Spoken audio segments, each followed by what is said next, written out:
je vais pouvoir commencer à vous présenter en commençant par Cédric Moreau. Bonjour à tous les deux, merci d'être là. Cédric, vous êtes business developer chez Siemens Customer Service. Votre bureau se situe à Nantes et votre service se compose de 4 personnes réparties un petit peu partout en France. Quel projet d'IA développez-vous? Sur quel projet travaillez-vous? Bonjour à tous, merci d'avoir pu nous accueillir aujourd'hui. Donc, oui, Cédric Moreau, de formation aussi Arrêt Métier et ENSAM. Je suis ravi d'être là aujourd'hui avec vous. En effet, on a une équipe, je suis au Customer Service sur la partie service client, donc on a les services traditionnels et puis les services digitaux. Moi, je travaille sur les services digitaux. On répond à des thématiques de traitement de données, donc ça va de la maintenance prédictive, un tas de cas d'usage que l'on peut traiter sur le traitement de la donnée. Et actuellement, oui, on travaille avec principalement 4 personnes qui sont un peu réparties sur toute la France pour répondre à ces besoins clients. Globalement dans l'industrie, puisque j'ai d'autres collègues qui travaillent sur la partie bâtiment, sur la partie santé et autres. Nous, on est sur des thématiques industrielles. Donc je suis basé sur Nantes, les bureaux ils ne sont pas à Nantes mais sont à Paris, mais enfin on a des bureaux un petit peu partout. Et aujourd'hui je suis venu donc accompagné de Fabrice Diana. À qui on donnera la parole tout à l'heure, donc qui est un client pour vous et qui illustrera de façon très concrète ce qu'apporte l'IA. Alors donc je repose ma question, sur quel projet concret vous travaillez aujourd'hui? Donc aujourd'hui nous on travaille sur sur du traitement de données. Aujourd'hui principalement le thème c'est l'IA et nos produits intègrent de plus en plus d'IA. Donc on a des capteurs qui sont dédiés à la surveillance conditionnelle des machines. On peut parler de moteurs asynchrones par exemple, on verra tout à l'heure ce que ça peut être. Et puis nous avons un atelier aussi qui est prévu en fin d'après-midi où on pourra vous montrer un petit peu le matériel. Mais en effet, Siemens est en mesure petit à petit d'intégrer un petit peu d'IA dans les capteurs que nous proposons pour faire du suivi conditionnel sur des surveillances de moteurs asynchrones par exemple, donc un module qui s'appelle le Symotix Connex 400 qui existe depuis maintenant 3-4 ans. Donc voilà, l'IA n'est pas venu tout de suite dans les premiers implémentations de ce capteur, mais c'est apparu l'année dernière où on va avoir un modèle qui va être capable de faire ce fameux apprentissage dont a parlé Mehdi tout à l'heure et derrière d'enclencher cette détection vis-à-vis de ce que le capteur a appris. Et ça, on le met à disposition de l'utilisateur. Ça veut dire qu'il ne faut pas être forcément data scientist. L'objectif, c'est d'optimiser cette machine, de détecter des choses. Donc on va mettre un outil simple qui va permettre d'arriver à un objectif assez rapidement. Je pense que c'est ça aussi le défi. Tout le monde n'a pas un data scientist dans ses équipes de maintenance, donc notre objectif c'est vraiment d'avoir un capteur qui va être simple d'utilisation et qui va avoir un taux d'efficacité, comme tu le disais, intéressant et de permettre d'avoir pour nos clients un retour sur investissement assez rapide. On a également d'autres types de capteurs qui ne sont pas forcément dédiés à des machines spécifiques, mais par exemple un capteur qui lui intègre l'intelligence artificielle directement dans un module embarqué. Donc on parle là d'un Citrans MS 200 si ma mémoire est bonne, et là ce capteur lui intègre cette intelligence directement sur le capteur. Et lui il peut être placé sur n'importe quel type d'équipement, une pompe, un moteur aussi, un broyeur, enfin ce que vous voulez. Et là également, on peut définir si le nombre de points et de mesures est assez important, on va pouvoir lui dire ok, sur cette période-là, on estime que c'est un état sain, on estime que c'est un mode de fonctionnement qui correspond à notre process, et donc on va enclencher l'apprentissage sur ce jeu de données qui a été enregistré durant les derniers mois. Donc ça, ce sont 2 exemples de choses qui sont déjà en utilisation chez nos clients et notamment chez SNF. Donc l'intelligence est dans le capteur, c'est-à-dire que le capteur, votre intelligence artificielle a appris le fonctionnement normal, on l'a vu tout à l'heure avec un grand nombre d'exemples, et elle est capable de détecter un dysfonctionnement. Oui. C'est ça le principe. Oui. Il est capable de détecter un dysfonctionnement. Pour le capteur, pour la partie des moteurs asynchrones, l'intelligence est dans le cloud. Donc on a, si vous voulez, un capteur qui va faire de la collecte, de vibration, de flux magnétique, puisqu'il intègre un capteur de flux, et l'intelligence est placée dans l'applicatif. Et dans l'autre capteur dont j'ai parlé après, lui, ce capteur, l'intelligence est dans le capteur. Donc voilà, il y a des différentes solutions qui ont été mises en place suivant les produits. Donc l'IA a appris ce qu'était le fonctionnement normal de la machine au regard du critère qu'elle mesure. Elle est capable de dire, parce qu'on lui a dit ça c'est un chien, elle dit c'est le chien, et après elle va dire ça c'est pas un chien, où je suis capable d'identifier la panne et de dire non, là c'est un chat. Oui, et là c'est la dernière étape, c'est-à-dire qu'il faut caractériser le défaut. Puisque comme on disait tout à l'heure, elle nous dit ça va pas, ou elle nous dit il y a quelque chose qui va pas, ou c'est pas ce que j'ai appris, mais elle sait pas nous dire exactement ce que c'est. Et c'est là où ça devient intéressant, et c'est là où il nous reste le dernier pas à faire. C'est de dire, voilà, là c'est un problème de cache sur un roulement, ou là c'est un problème de cavitation sur une pompe, et ça elle va pas savoir le faire. Oui. Donc il va falloir à un moment caractériser. C'est l'étape suivante. Et on a besoin de la personne sur place qui va être capable de détecter, enfin de faire l'analyse profonde. Par contre après, si on sait lui dire, ok, là ce que tu as détecté c'est un problème de cavitation, ou là c'est un problème de roulement sur le côté drive-in du moteur. L'objectif des systèmes, c'est ensuite, lorsque ça se reproduit, de dire ok. À force, elle va apprendre. Okay. Peut-être pouvons-nous prendre un cas d'usage. Donc, je crois que vous avez notamment des capteurs sur les bancs moteurs chez Siemens. Oui, on a implémenté ce capteur qui a été lancé sur le marché l'année dernière, donc qui est sans fil, qui se place assez facilement sur... je ne sais pas si on avait les slides.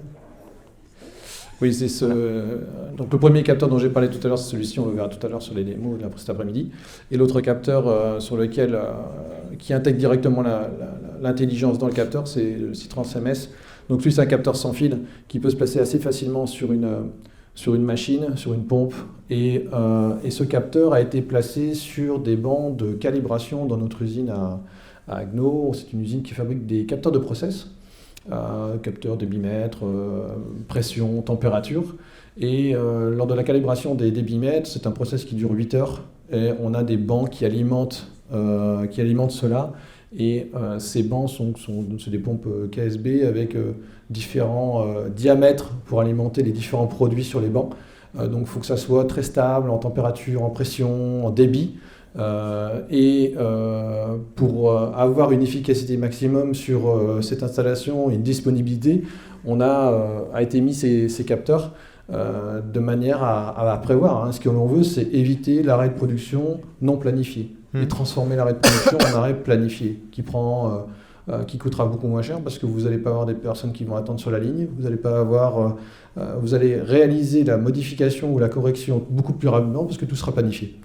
Donc ici, c'est des capteurs qui ont été mis directement sur les pompes KSB, donc il y en a 2 par pompe, et vous avez donc une passerelle ensuite qui récupère les éléments et qui propose ça après sous forme de dashboard et puis de notification. Donc c'est relié ensuite par des protocoles de communication à un système de notification et de supervision du banc.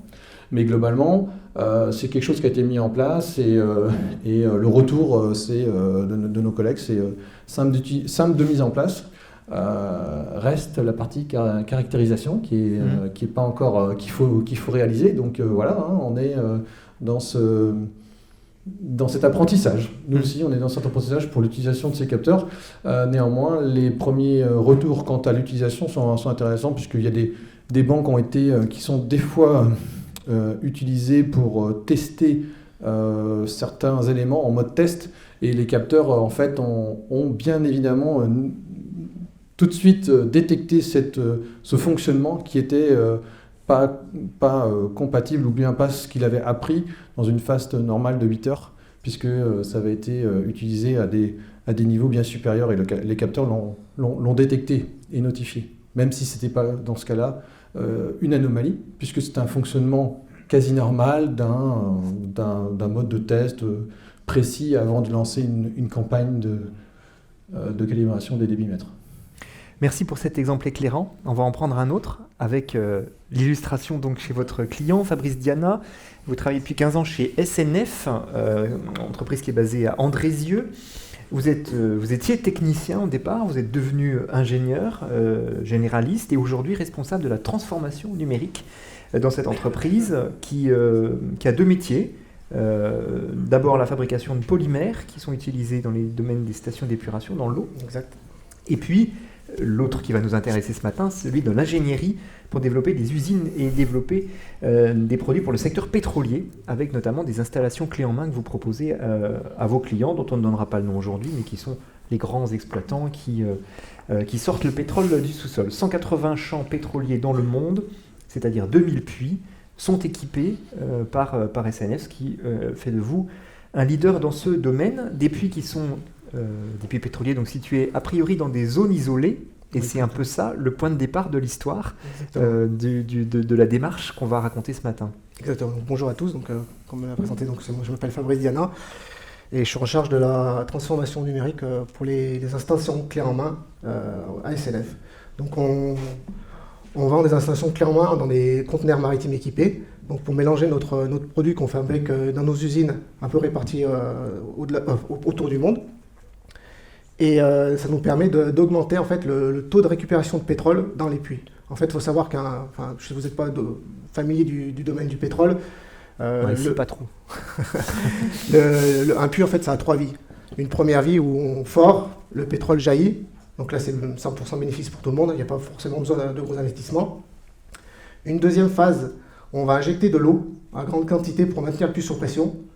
Et puis une troisième phase, quand on a pour vraiment racler les bords, on va injecter soit un polymère, soit un gaz, soit un autre procédé pour augmenter ce taux, ce ratio, ce qu'on appelle le water cut, le ratio eau-pétrole, pour récupérer plus de pétrole. Donc c'est à ce moment-là que SNF intervient, donc à la fois sur la partie polymère produit et à la fois sur la partie technologique. Donc on équipe à peu près 180 champs dans le monde. Et ces champs sont souvent dans des endroits isolés, donc dans le désert, dans une forêt en Indonésie, sur une plateforme pétrolière. Et on a des difficultés pour à la fois avoir de la bonne donnée qui remonte dans notre centre à Andrézieux, des problèmes de fiabilité, puisqu'on a des rapports qui sont hebdomadaires par les opérateurs. On sait pertinemment que s'il y a des petites coupures, ça ne sera pas marqué dans les rapports, et un jour ça va devenir un gros accident. Et on subira l'accident, on n'aura pas les pièces de rechange, on n'aura pas su d'où vient le problème. Et également, ça nous coûte énormément d'argent en ressources. Il faut envoyer du personnel sur place. Des fois, on l'envoie et c'est trop tard, ou alors on n'a pas la bonne pièce. Donc ça coûte assez cher. Donc pour pallier ce problème, on essaye de digitaliser nos installations, donc avec notre fournisseur Siemens, notre partenaire Siemens. Et le but, donc, c'est de remonter toute cette donnée. Donc, tous nos systèmes sont automatisés. Donc, on a vraiment de la donnée qui dormait depuis de nombreuses années. Et tous nos équipements également sont instrumentalisés. Donc, on a des capteurs de pression, des débitmètres. Tout est vraiment remonté sur le PLC. Donc, on avait vraiment la donnée qui dormait, mais on ne savait pas quoi en faire pour des jolis rapports hebdomadaires. Donc, cette donnée maintenant est remontée, analysée, et permet au chef de projet d'analyser la donnée en temps réel, de donner des conseils de par son expérience aux opérateurs, d'anticiper les problèmes et également d'assurer la sécurité des sites, puisqu'on remonte aussi des données de safety, des données de process de CH4, de méthane, des choses comme ça, et ça permet de contrôler à distance les installations. Très bien. Et où est-ce que l'intelligence artificielle intervient exactement dans cette solution ? Alors nous, on a opté pour les SC400 sur nos moteurs, puisque pour l'instant, on n'avait aucun moyen de contrôler, de suivre nos moteurs. Donc on n'avait pas vraiment de données, on ne savait pas ce qui se passait, quand est-ce qu'ils cassaient, pourquoi. Donc grâce au SC400, on arrive à avoir de la donnée sur la vibration, sur le courant, sur le couple. Et grâce à l'intelligence artificielle, en fait, le capteur apprend de lui-même à quel moment on peut avoir une panne, ou quel moment, ou quel régime ne sont pas les bons. Donc on lui a fait un apprentissage avec un régime de fonctionnement normal. Donc on lui dit ce fonctionnement-là, c'est le bon à telle fréquence par exemple. Et dès qu'on dépasse, après, il nous envoie des alertes, il apprend en disant que ce modèle-là est plus bon, il nous donne des indications. Vous en êtes aujourd'hui dans le déploiement ? Alors pour l'instant, on a équipé une dizaine de projets dans le monde, une dizaine de clients pétroliers, et on a une vingtaine de projets en attente. Ça fait 2 ans que vous avez commencé cet équipement. Est-ce que vous êtes capable aujourd'hui de faire un premier bilan ? Alors le premier bilan, déjà ça nous a bien aidé durant le Covid. Il faut dire que là, ça nous a bien sauvé puisqu'on a pu suivre à distance nos installations sans envoyer du personnel. De toute façon on ne pouvait pas, donc ça nous a bien aidé.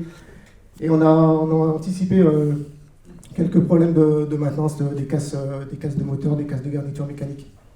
Et la prochaine étape, c'est d'arriver à lier cette vibration à notre procédé, à savoir est-ce que le produit qui passe dans nos pompes est bien homogène grâce à la vibration, par exemple. Si le produit a ce qu'on appelle des ice-fish, des gros morceaux de polymère non homogénéisés, la pompe va plus vibrer, donc c'est-à-dire que notre procédé n'est pas optimisé, et on essaie de lier le process à la vibration pour aller encore plus loin. Et quels sont les problèmes que vous avez rencontrés pour mettre en place cette solution ? Alors, malheureusement, pas spécialement de problème côté matériel. On a plutôt des problèmes liés au réseau, au Wi-Fi, au réseau 4G, enfin un peu comme tout le monde, je suppose. Comme nos conteneurs sont nos installations sont dans les conteneurs, ça fait un peu cage de Faraday, donc c'est isolé. Donc il faut ajouter des répéteurs Wi-Fi. Donc ça, c'est un peu la contrainte qu'on a un peu pas forcément anticipée, un peu mal visualisée. Donc on a ajouté des répéteurs Wi-Fi sur chacun de nos skis. Donc maintenant, on n'a plus de problème, la donnée remonte parfaitement. Encore juste une petite question sur les compétences en interne qu'il a fallu développer autour de ça. Ça a impliqué des formations, des mises à niveau, des choses comme ça, ou finalement c'était un outil assez facile à appréhender ? Alors c'est un outil assez facile, assez fluide à prendre en main. Moi je suis de formation génie industrielle, donc, pas forcément data scientist ou dans le monde de la digitalisation. Donc les outils, c'est un peu facilement des tuiles à mettre en place avec des blogs, c'est du no-code, donc c'est facile à comprendre un peu pour tout le monde.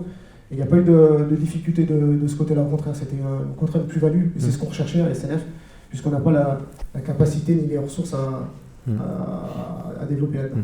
Cédric, c'est un cas d'école, un cas intéressant, SNF, sur justement le déploiement d'un outil dans des conditions parfois extrêmes, hein, en tout cas des conditions parfois un peu compliquées, pour une entreprise qui n'est pas non plus une très grande entreprise. En fait, Fabrice le disait bien, l'a très bien dit, en fait, l'objectif, c'est pas d'avoir 3-4 personnes à suivre ce projet, il faut avoir un retour sur investissement. Hein. On est d'accord, hein, les industries, hein, donc il faut un retour sur investissement rapide.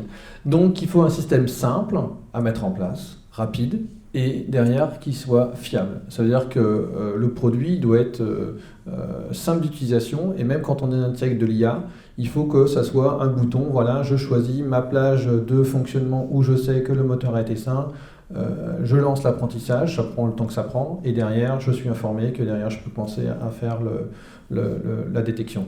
Et c'est comme ça que ça a été préparé. Et je pense que ça, c'est hyper important d'avoir quelque chose qui soit simple d'utilisation pour l'industriel.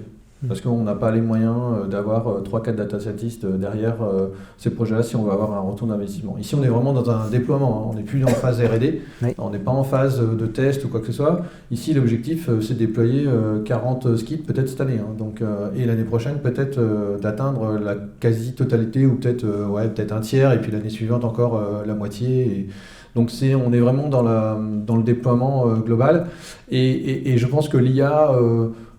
ce qu'on disait tout à l'heure, on a quand même besoin du spécialiste derrière pour caractériser le défaut et le retour au process. C'est-à-dire qu'on va utiliser une technologie qui existe, qui fonctionne pour un type de détection, et la coupler à d'autres données process, parce que là, on va pouvoir aller plus loin. Et c'est la corrélation de cette donnée, process plus un peu d'IA, qui va permettre d'être encore plus performant pour détecter non seulement des problèmes mécaniques, mais aussi des réglages process qui sont à améliorer.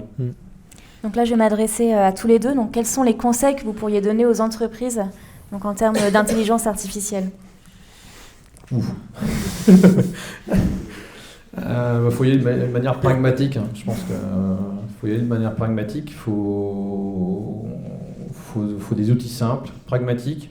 Moi, je travaille plutôt sur la partie données. Donc, quand quelqu'un me dit, et ce que j'avais donné comme conseil à Fabrice à l'époque, qui voulait connecter et tester nos produits sur un ski d'école, et je dis, mais votre ski d'école, il fonctionne jamais. Alors, j'ai fait un peu de provocation, mais le truc, il tourne très peu souvent. Et finalement, qu'est-ce qui s'est passé ? Il ne tourne pas. Donc, et heureusement, ils sont allés assez vite. Ils ont mis en place un premier ski en France, puisqu'on a aussi quelques petits puits de pétrole en France. Et puis après, ça a été assez vite. Donc en fait, c'est ça. Les conseils, c'est vraiment d'utiliser de la donnée sur des cas effectifs. Sur un métro qui fonctionne tous les jours. C'est-à-dire qu'il ne faut pas avoir peur d'aller directement chez vos clients, chez qui vous avez des bonnes relations commerciales. Là, je parle du cas un peu de fabricant de machines, et de connecter et collecter de la donnée qui est déjà très représentative de la vie réelle de la machine. Ça, c'est clair, c'est un conseil. Tous les clients qui ont voulu commencer à connecter des maquettes qui sont dans les démos, c'est pas de la donnée réelle, en fait, c'est pas de la donnée... ça aidera pas en fait, et on sera pas en plus face aux problèmes qu'on peut vraiment rencontrer sur le terrain. Ça sera pas représentatif. Et après, concernant l'IA, je pense qu'il faut pas sous-estimer cette partie interprétation de ce que l'IA ressort en fait. Il faut vraiment pas la sous-estimer en temps. C'est-à-dire qu'il va falloir passer du temps à essayer de comprendre pourquoi elle a ressorti ça, et de dire c'est ce problème-là qu'elle a détecté. Alors des fois ça peut être complètement trivial, et des fois ça peut être quelque chose de très intéressant qu'elle a trouvé. Voilà. C'est adaptable aux machines existantes, au parc machines dans les entreprises aujourd'hui, et à un coût abordable. Oui. Voilà. Donc, 2 éléments. J'aurais pas donné forcément ça il y a 2 ans. Mais... C'est-à-dire qu'actuellement, oui, il y a de plus en plus de sociétés qui proposent ça, et donc il y a une adaptation. Le prix est tendanciellement à la baisse. Voilà. Ouais, d'accord. Enfin, c'est mon opinion. Du côté de SNF, finalement, quelles sont les clés du succès ? Qu'est-ce qui fait que ça a bien marché chez vous, selon vous ? C'est vrai que sur le premier point, le fait de l'avoir mis sur une installation cliente, ça fait la différence.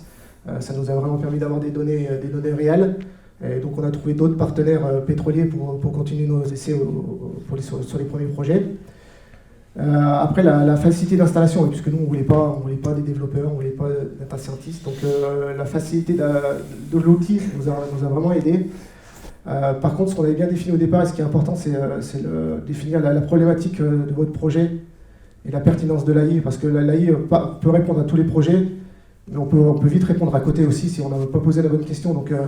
Donc il est important de bien définir la problématique au départ. Donc nous, c'était la problématique de mesurer et de suivre les skis en temps réel et d'apporter une plus-value à nos clients. Et donc la technologie l'a permis. Vous pouvez utiliser cette technologie comme un argument commercial aujourd'hui ? Oui, on l'utilise même comme un argument commercial, puisque nos principaux concurrents sont nos concurrents chinois. Donc on ne pourra pas se battre face à eux d'un point de vue du prix du matériel ou de l'ingénierie. On sera forcément plus cher. Alors ce qu'on apporte, c'est notre expérience, notre plus-value sur la garantie du matériel, sur la qualité du suivi derrière. Et grâce au service à distance ou de la maintenance prédictive, on baisse les coûts de pièces de rechange, on optimise l'installation. Et vous gardez la main sur la maintenance. Et on garde la main sur la c'est un élément important aussi. Oui. C'est les machines qui sont louées. Alors c'est souvent loué, oui. Pour partie. Oui. Oui. Et du coup, comme on garde la main sur la maintenance, il faut qu'on optimise les coûts de transport, l'envoi de personnes. Donc ça nous a permis d'optimiser cette partie-là. Et puis maintenant même, les pétroliers demandent dans leur contrat une partie digitalisation. Alors c'est pas forcément on n'est pas sur de l'AI, on est plus sur de la maintenance prédictive assez simple, mais c'est un prérequis maintenant presque dans tous les contrats. Donc rapport automatique, maintenance prédictive. Et si on n'a pas cette arme-là à notre côté, déjà on est blacklisté, donc on a perdu un contrat. Donc c'est vraiment important. Oui. Merci beaucoup à tous les deux pour ces éléments. Il y en a plein. Allez, monsieur. La maintenance prédictive, elle a précédé l'intelligence artificielle.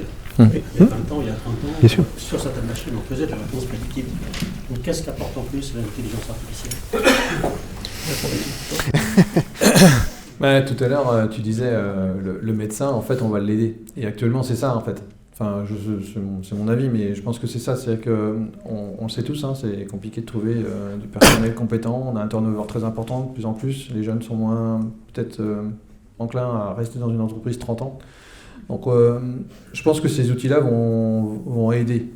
C'est-à-dire qu'on va aider, et c'est ce qu'on fait, hein, c'est ce qu'ils font. Hein, c'est-à-dire qu'on va aider l'exploitant. C'est-à-dire qu'on va lui donner tous les conseils maximum, alors en automatique, hein, via cette IA, qui sont intégrés dans des capteurs, et via aussi des approches, comme vous l'avez dit, qui existent par exemple en termes de vibration. La vibration, c'est une technologie, enfin c'est des sciences qui existent depuis très longtemps. On va faire une transformée de Fourier, on va regarder le spectre, est-ce que c'est une fréquence qui correspond à la bague intérieure-extérieure du roulement, enfin voilà, c'est des choses qui existent. Après, il faut savoir le mettre en marche et le mettre en ligne, mais ça va être des outils qui vont permettre d'aider les personnes qui sont responsables de la maintenance ou de l'exploitation. Bon, je pense que c'est plutôt des outils qui vont venir en complément pour peut-être pallier certaines défaillances. C'est vrai qu'après nous, on utilise des fluides non newtoniens, c'est dur à dire. Et c'est vrai que les caractéristiques des vendeurs de pompes, des motoristes, des vendeurs d'équipements ne caractérisent pas ces genres de produits. Donc on ne peut pas se baser sur les ABAC qui sont vendus. Donc c'est difficile de prévoir des phénomènes physiques, des phénomènes dans nos installations par rapport à ces documents-là. Donc grâce à la caractérisation, en fait, ça nous aide à mieux comprendre le fonctionnement et anticiper les problèmes. Allez, monsieur, allez-y. J'ai une question, c'est qui est propriétaire de l'IA ? Est-ce que c'est Siemens ou est-ce que c'est SNF ? Et après, la question suivante, c'est au niveau modèle économique, le coût des licences, est-ce que parce que vous avez acheté des capteurs, vous êtes garanti à vie d'avoir accès à l'IA, ou est-ce que c'est un abonnement annuel ? C'est un peu terre à terre, mais c'est... Oui, c'est une bonne question. Ouais. Non, nous, on vend des produits, on vend des services, mais dans le cas présent, ici, ce boîtier, c'est un produit, donc c'est la propriété de Siemens. Donc on ne va pas dévoiler ce qu'il y a comme techno à l'intérieur. Donc c'est vendu sous forme de produit pour quelques centaines d'euros. Et derrière, il y a une application, et elle est vendue sous forme d'abonnement. Parce qu'on stocke la donnée et on est garant de la sécurité, avec tout un ensemble de règles. La propriété intellectuelle appartient à SNF concernant les données process. Hein. Donc là, nous, on propose un environnement qui va sécuriser la donnée, la stocker, la mettre à disposition. C'est hyper collaboratif parce qu'ils peuvent faire travailler une autre société. Une fois que la donnée est sortie des skids qui sont aux quatre coins du monde, c'est facile de travailler dessus. Donc là, par contre, c'est vendu sous forme d'abonnement puisqu'on propose un service de stockage, de mise à disposition sur la durée du contrat. Donc ça, c'est vendu sous forme d'abonnement. Mais par contre, l'IA, non, sur les produits là, dont on a parlé aujourd'hui, c'est intégré dans des produits. Et donc là, par contre, c'est fermé. Parce qu'on veut aussi que ça soit facile d'utilisation. Et c'est un compromis, en fait. Si vous ouvrez et vous donnez de l'open source ou vous utilisez des outils NIME, je veux dire, là dans ce cas-là, ça serait SNF qui déploierait ou qui utiliserait des algorithmes open source et qui développerait ses propres algorithmes pour son process. Là, nous, c'est pas notre objectif. Notre objectif, c'est vraiment de fournir des produits qui sont simples d'utilisation. Donc c'est un compromis et du coup, c'est des choses qui ont été intégrées par les équipes Siemens. Monsieur. Si un moteur coûte 100, le capteur T400, il coûte 1% ou 100% du moteur. Ah non, le capteur, il vaut pas grand-chose. Après, le problème, c'est de l'avoir sur étagère, derrière, et savoir le changer rapidement. Donc si vous êtes capable de dire, et comme c'était passé chez un client, un moteur qui est pas facile d'accès, vertical, assez en hauteur, donc vous n'avez pas la possibilité de faire régulièrement des rondes et d'aller poser des capteurs pour faire vos routes et vérifier. Ce genre de capteurs sont particulièrement intéressants parce que vous allez avoir une image assez régulièrement tous les jours de vibration et on l'a vu sur un moteur, les valeurs ont commencé à dériver. On avait une prédiction de 2 semaines. Le moteur, vous avez le temps peut-être de préparer l'intervention, de prévenir la production, d'adapter la production et d'intervenir. Mais un capteur, je vous dis, c'est moins de 200 €. Mais je suis prêt cet après-midi à discuter toute cette partie-là. On a mis la main dedans. Ouais. Les capteurs sont évolutifs. Oui, SNF a commencé avec la première version. Et la partie IA est arrivée seulement l'année dernière. Donc on a une partie qui n'est pas de l'IA, en effet c'est surveillance vibratoire, déroulement, et on a une autre IA, c'est sur le fonctionnement global du moteur. C'est évolutif sans être obligé de le démonter. Non, ouais.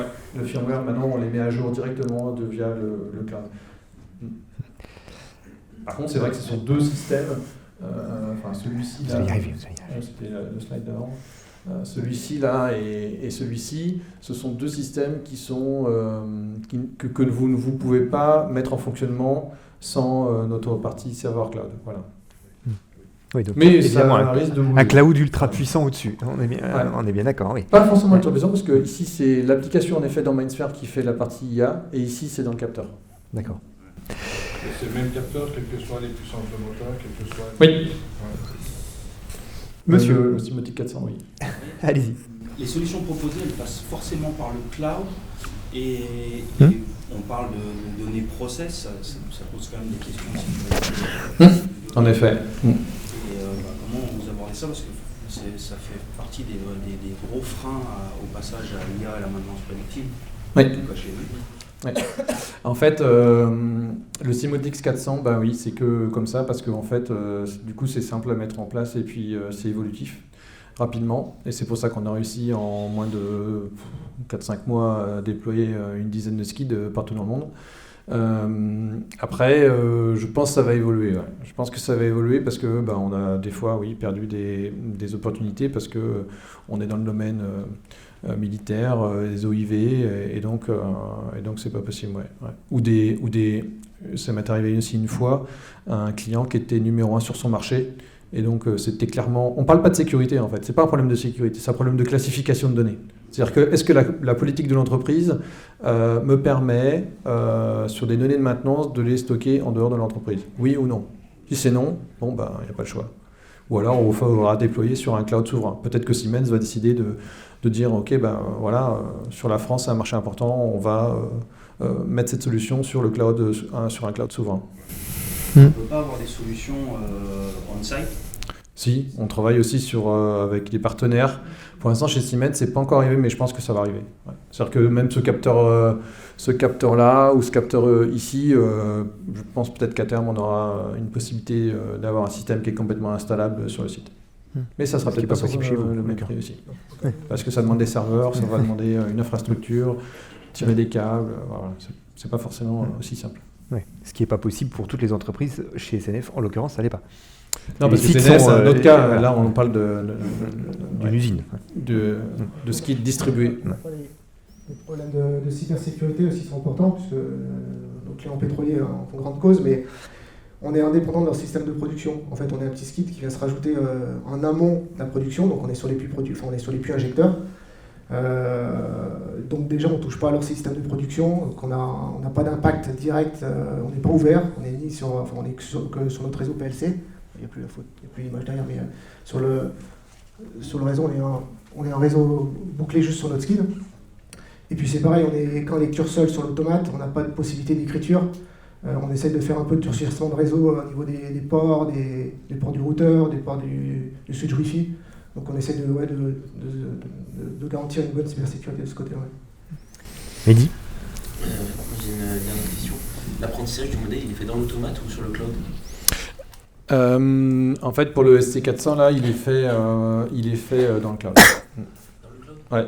Et ce qui est intéressant, moi, ce que je trouve super intéressant, c'est que l'utilisateur n'a pas besoin de Siemens. C'est-à-dire que lui, il peut dire, voilà, je choisis tel range de données, et c'est là-dessus que tu vas faire l'apprentissage. Et d'ailleurs, actuellement, chez un client, j'ai un problème parce qu'on l'a mis sur un compresseur. Donc un compresseur, ça monte en pression, il fait sa pression, puis s'arrête. Donc il marche 10 minutes. Et là, l'IA me le dit tout de suite, il me dit non, le nombre de points que tu as, c'est pas assez important pour faire mon apprentissage. Donc on ne peut pas le faire. Mais, ouais, à partir du moment où elle part du boîtier ici, pour les données process, elle est chiffrée. Tout est chiffré et elle part tout en HTTPS. Donc ça veut dire que c'est chiffré sur 256 bits. Ouais. Et là, c'est pareil. On n'utilise que du HTTPS. Non crypté. Une fois qu'elle arrive dans le cloud, c'est du non crypté après. On vous propose d'en rester... Non, monsieur, allez, ce sera la dernière. Connaître la méthodologie que vous utilisez pour mettre ceci ici en œuvre. On a un puits, on a des objectifs à atteindre et des outils pour améliorer quelque chose, avoir un taux de disponibilité le plus important, mais j'imagine que il peut y avoir peut-être aussi une montée en cadence des éléments à suivre. Parce que je pense à mettre ça en œuvre, par exemple sur des systèmes en production. On a des tas de choses qu'on peut examiner. Qu'est-ce qu'on examine? Qu'est-ce qu'on va mettre sous contrôle? C'est pourquoi je pose la question. Quelle est votre méthodologie de mise en œuvre? Alors, ça va être un peu... Je vais avoir besoin de plus de temps, mais on pourra en discuter après. Alors c'est vrai qu'on propose aussi cette méthodologie, c'est-à-dire que on est capable de vous accompagner sous forme d'un conseil, voilà, pour définir les objectifs, d'étudier les process critiques chez vous, et ainsi de suite. Alors déjà, vous avez besoin d'hommes qui connaissent bien, parce que Fabrice, on n'a pas fait le CV, mais en fait, il connaît très très bien le process, il connaît très très bien les skids, il a fait des mises en service, donc il connaît très très bien le process. Et il sait où placer, quoi surveiller dans le process, quelles sont les pistes d'optimisation. Et je pense que, enfin je vais lui laisser la parole, mais je pense qu'il a travaillé avec les gens spécialisés dans le process pour pouvoir justement atteindre ses objectifs, ses objectifs, ou travailler sur Zamdeck pour savoir quelles sont les erreurs les plus fréquentes sur ce genre d'appareil. Mais vous voyez, l'autre jour, j'étais chez Naval Group, j'étais devant une machine-outil avec un opérateur. Et ben lui, il sait exactement ce qu'il faut faire. Enfin, il a des idées. Il sait exactement les problématiques qu'il a. Donc je pense qu'il y a cette partie workshop, accompagnement avec les équipes de terrain, parce que eux savent. On a cette capacité d'accompagner nos clients sur cette partie-là aussi également. Ouais, je te rejoins. C'est vrai que nous, SNF, on a une fonction un peu différent des autres sociétés. On n'est pas sectorisé, on touche vraiment à tout.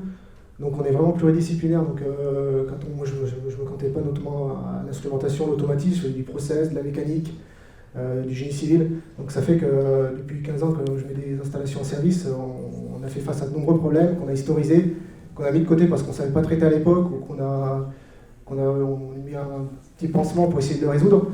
Et le fait de remonter l'information en fait nous permet vraiment de centraliser toutes les données de tous les sites et vraiment de capitaliser là-dessus. Merci beaucoup à tous les deux. Je précise, s'il y a d'autres questions ou d'autres points que vous souhaiteriez approfondir, qu'on vous retrouvera cet après-midi pour la démonstration en atelier. C'est cet après-midi, oui, c'est ça, vers 15h15. Voilà. Merci beaucoup à tous les deux. Merci.